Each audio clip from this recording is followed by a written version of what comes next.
So now we continue our class. This is video number 5, ongoing chapter number 13, Mahatma Gandhi and Nationalist Movement, class 12, history. Today's topic, Gandhi Irwin Pact and the Roundtable Conference. So first of all, we discuss the Gandhi Irwin Pact. So in the January 1931, Mahatma Gandhi was released from the jails after the many meetings were held with the Viceroy, and it's the culminated to the Gandhi Irwin Pact. It was declared to the call of the civil disobedience movement. Moreover, all the prisoners who were put in the jails without a trial to be the released and to allow the salt manufacturing along the coasts.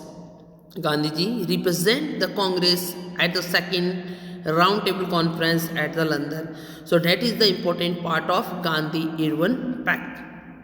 Now the Roundtable Conference, what is the main meaning of the Roundtable Conference? The first Roundtable Conference was held in the London in month of the November year of 1913, but it ended without any faithfully decisions because no major Indian leaders participated in this Roundtable Conference. No joined by the Mahatma Gandhi. He refused to take the part of this roundtable conference, and due to the absence of the major Indian nationalist leader. That is the main reasons, because Mahatma Gandhi और दूसरे leaders ने participate नहीं किया. That is the reasons first roundtable conference RTC not success. Now the second roundtable conference was also held in London in the later part of 1931.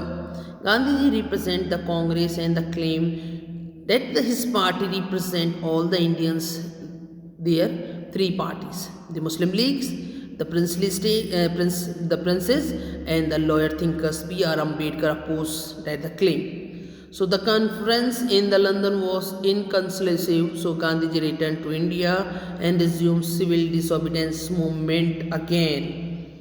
Now the most important movement led by the Mahatma Gandhi is Quit India movement, Bharat Chodo Andolan. Background: the major event before the 1935 and the 1945. So the year of 1935 saw the coming of Government of India Act 1935. That is the most important act for the India, because this is the really very effective to Indian's administrative system, Indian political system also. So which promised that some from the representatives of the government. So in the 1913, for the first time the election was held in India because of this the impact of Government Act of 1935. Also, 1935, and to restrict the franchises, and the Congress parties held the majority in the legislatures. It won the election of 8 out of 11 provinces led by the Congress party. In the 1939, World War II broke out, and the Indian leaders agreed to support the British as long as they promised to grant Indian independence after the war. So the offers was refused, and in the October 1939, Congress minister resigned because the earlier they promised to support the British government, but then they look, because it's not the right thing. So many important and many popular leaders of the Congress parties, they resigned. So in the protests, the series of satyagraha were organized by the Congress to pressurize the British to promise the freedoms once the war ended also. In the March 1940, Muslim League passed a resolutions demanding and the planning to create the separate nations for the Muslim. That is the first time the Muslim League demand for Pakistan. There is the partition demand.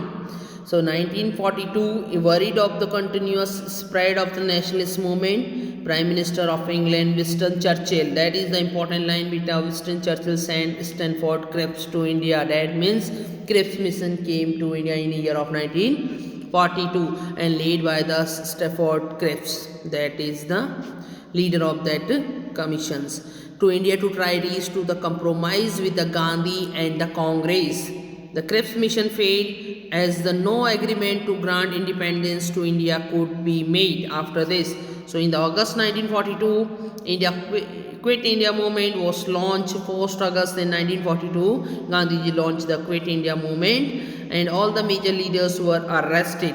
In the 1944, Gandhiji was released and he tried to bring the Muslim Leagues and the Congress together but was not successful in their mission. So in the finally 1945, the British government committed itself to grant independence to India. Quit India movement. After the failure of the Cripps missions, Quit India movement was launched in August 1942 by Mahatma Gandhi. It was the third major movement against British rule, because 1920 and 21 Gandhiji started non-cooperation movement. The year 1930, 1931 and the second part of 1932 the civil disobedience movement, and the third major movement led by the Mahatma Gandhi is Quit India movement. Bharat Chodo Andolan, Quit India movement, that is the first. Second, Savanya Avagya Andolan, that means civil disobedience movement in 1930, 31, 32, and third Quit India movement, Bharat Chodo Andolan, is 1942. So Gandhiji and the others important leaders were arrested and the jail during this movement. So the movement went into the hands of younger leaders. When the senior leaders, Mahatma Gandhi, is arrested and put in the jails, then the young generation led this movement and they organized the strikes and the acts of the sabotage to all over the countries. Particularly active in the underground resistance were the socialist members of the Congress such as Jai Prakash Narayan.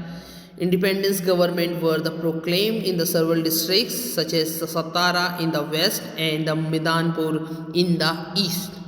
Quit India was the genuinely the mass movement beginning into the amid hundreds of the thousand ordinary Indians. It's especially invites to the youth who is very large number left their colleges go to the jail. So in year 1943, some of the younger leaders in the Satara district of Maharashtra set up the parallel government, Pratik Sarkar. That means parallel government. That is one side is the British government run up, and second time they made their own government. In the volunteer crops, Sevadals and the village unit Tufan Dals, they run people's the courts and organize the constructive works also. So that is the main points to relate it to the Quit India movement and after the Quit India movement. Thank you.